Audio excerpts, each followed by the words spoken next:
I've often wondered why silence felt louder in certain places. And some rooms echo with the sound of a presence even when no one is speaking.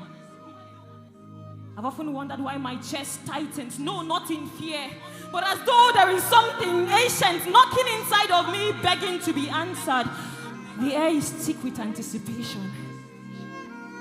Like a held breath before a storm, he calls me to worship. No, this is not a duty. It's not religion. It's not a ritual of lifting holy hands and chanting with lips that have previously kissed sin and hearts as dark as darkness itself. It's not a checklist of holy behaviors. It is a pull, like gravity, but for the spirit. A call to respond, not to perform. Like a soldier called to take up arms and defend its territory. My life is a sacrifice. Take me to the rivers of holiness and let me be. Take me to the depths where depth calls unto. Take me to the depths where deep calls unto deep. Take me to the depths where deep calls unto deep. I am a living, visible evidence of historical greatness. This worship is breathing. This worship is alive. This worship is in the spirit, is intoxicating. It's the only liquor I can never get tired of. Let there be brands of spirits. I am bound by a spirit. And the only spirit I can drink is the Holy Spirit.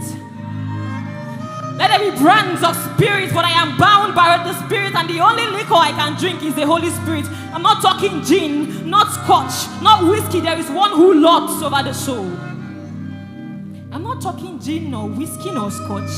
There is one who lords over the soul. He called me to a place I wish to describe. No.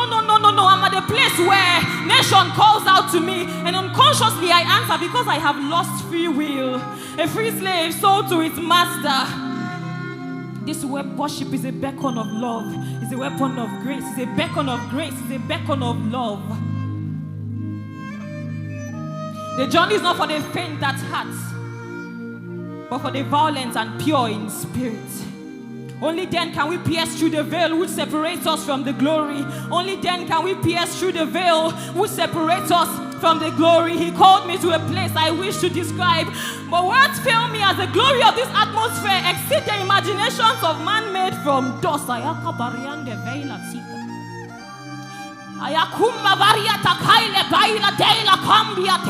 He called me to a place I wish to describe, but the glory of this place exceed the imaginations of man made from dust, so I cannot explain it to an ordinary man.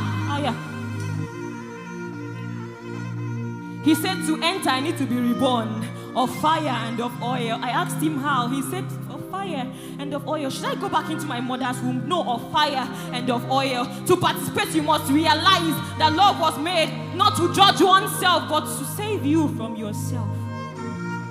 To give in is free, as a gift of free will has always been free. By his hand he placed us together, seated at the right hand with our champion, in the company of our champion, Jesus Christ. I saw worship win battles. I saw praise bring down walls. And I know and I saw that worship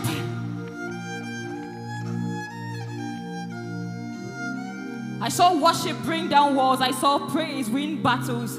And I knew beyond seamless vocals, rhymes and rhythms, beyond the pretty face, beautiful chords, there is a contending. Worship is war.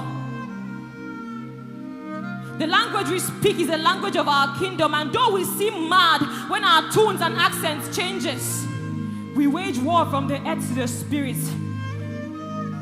We transcend beyond the limitations of flesh. We transcend beyond the limitations of flesh and declare vengeance upon the powers of darkness. We travel in our souls for the spirit born, for the generations born and unborn, for the one we were born in seems to have lost it.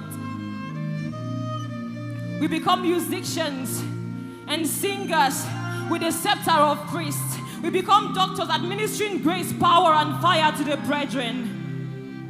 This is how men are made. Worship is the only language the heart understands. If only the spirit, if only the tongue, if only your mouth can translate accurately.